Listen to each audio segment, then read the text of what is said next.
Welcome to Code Legends. If you're enjoying the content, please support the channel by subscribing and liking the video. Now, let's get started.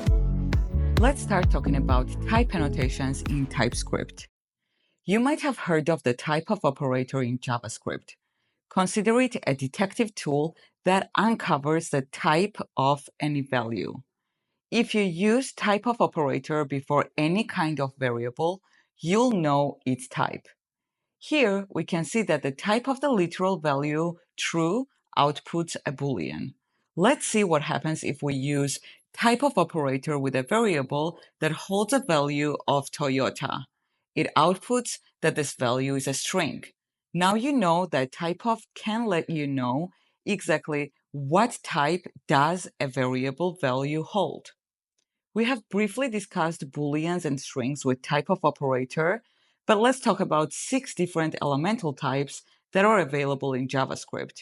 These are Boolean, number, BigInt, string, symbol, and undefined. These are rock-solid types that you'll always have available at your disposal. You cannot modify them, but you can change different variables to become any of these types. This is called casting. Let's go through each one of them together before we dive into TypeScript, since understanding these types lays the core foundation to understanding TypeScript. Let's start with Booleans. Try to think of Booleans as binary. It's either a yes or a true variable or a no, which is false. They are the core foundation of conditionals, such as if statements, for example, and logical operators, such as and or operators. Here's a quick test. We set one variable to true, another one to false. Let's introduce a third one and make it the opposite of the false value, and we're going to land at true value. But remember, in JavaScript, some values might be different than Boolean type, but still translate to false. Those are called falsy values. This means if you were to cast or change the value into Boolean using two NOT operators, which you see here as an exclamation mark, or for example with the Boolean built-in function, these values would become false, whereas every other value of those types would become true. So 0 and empty string would land us at false, but any other number or a string value that is not empty would be considered true if we cast them to Boolean. Numbers in JavaScript are versatile. They embrace both whole numbers and decimals. Plus, we've got special access for infinity and its opposite, negative infinity, if we ever need to use them. There's also this weird and confusing NaN that you might have heard of, and I want to talk about that now. NaN stands for not a number. It represents imaginary numbers or numbers that just shouldn't exist. For example, the square root of -1. We know that there is no negative number in the world that we can take square root of. This is because multiplying a number by itself will never land us at a negative number. Therefore, it's impossible to take a square root of a negative number. In such impossible scenarios, JavaScript returns us something called none. Even though none exists, direct comparison to check the type of none would be misleading in JavaScript. It will actually give us back that this value is a number. Even if we checked if this number is equal to none directly, it would return as false. In order to determine whether a number is not a number or none, you have to use a special function from number called isNone, and it would return true if the number is not a number and false otherwise. Therefore, instead, we can use this isNone function that will set the record straight. In JavaScript's numeric world, any numbers that are 0 or not a number are also considered falsy. BigInt is a relatively new type in JavaScript.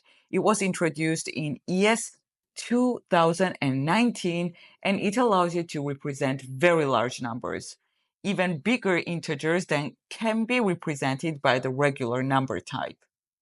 We create these by putting a little n at the end of our number literal.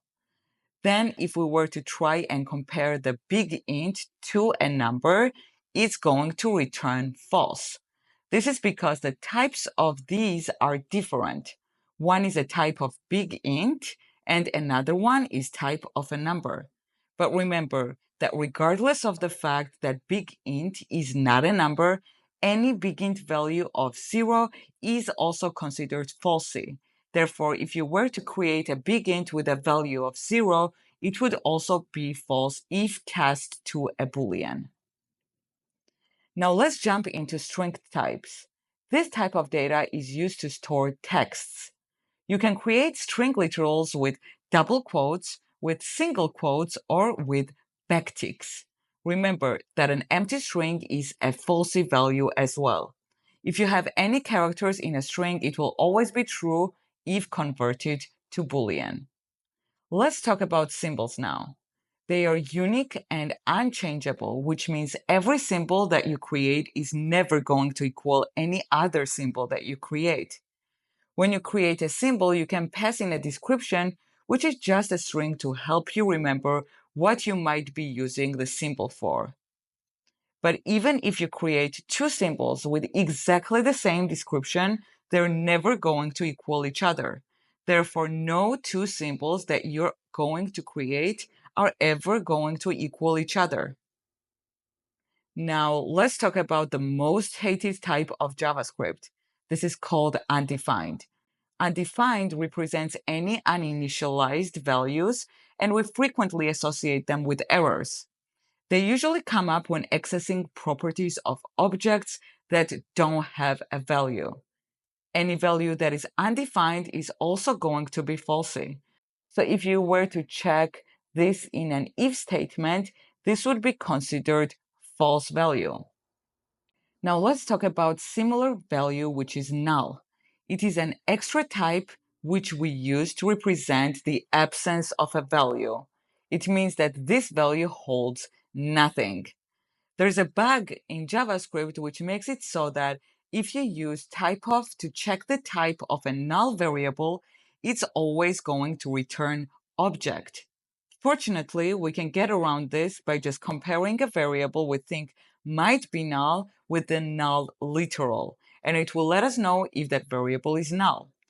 A common error in JavaScript happens when developers try to access properties on values that are either null or undefined. These mistakes can create countless bugs. As we progress in this course, you'll discover how TypeScript can help you avoid such errors. Now let's continue to the structural types in JavaScript. These types empower developers to structure primitive types that allows them to create interesting and more complex data representations. These are objects. This structural type is similar to a Swiss Army knife in its versatility. Objects can have many properties, and each property can have values of completely different types.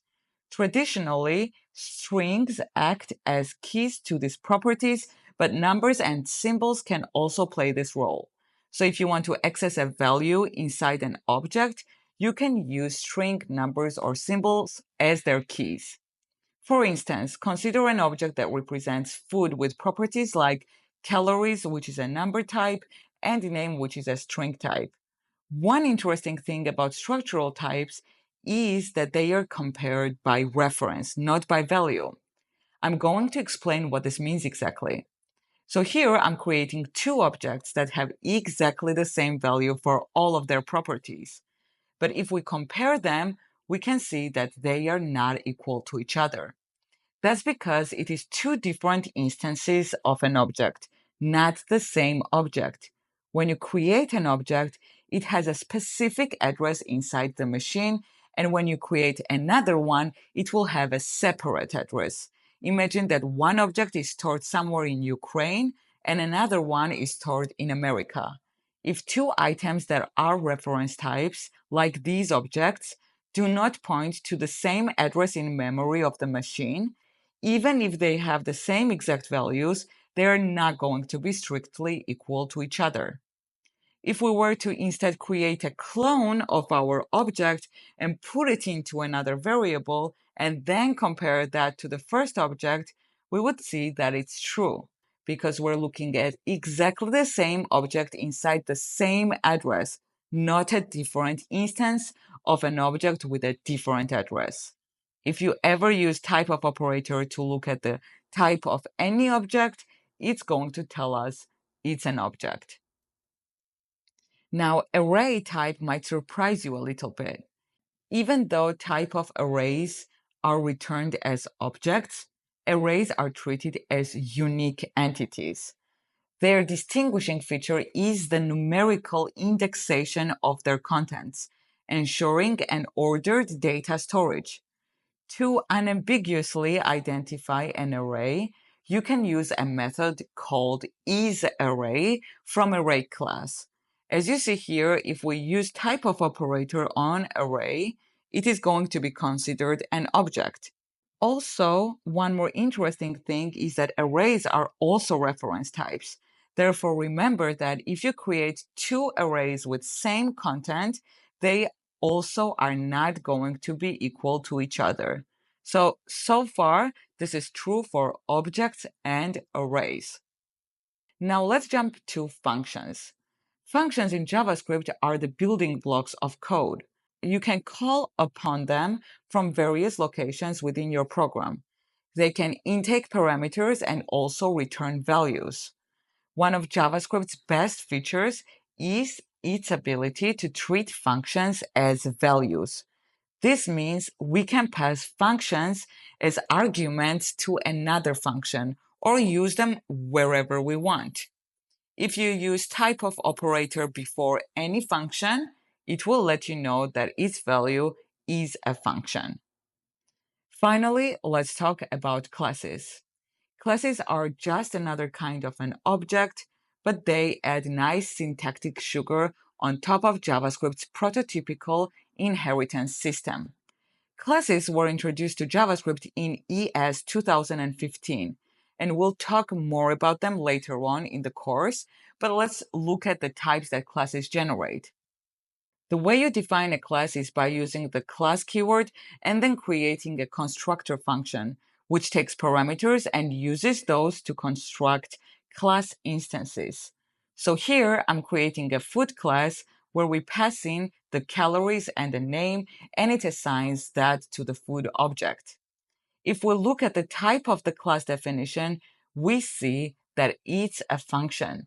That function is actually representing the constructor for the class, which is essential for any class to be created.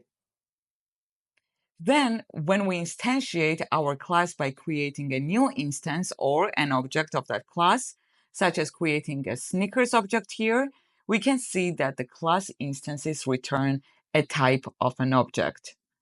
JavaScript has a special operator called instanceOf that would allow you to see if a specific object is an instance of a specific class. So in this case, if we use instanceOf on Snickers, we can see that it is a food. And this will return true.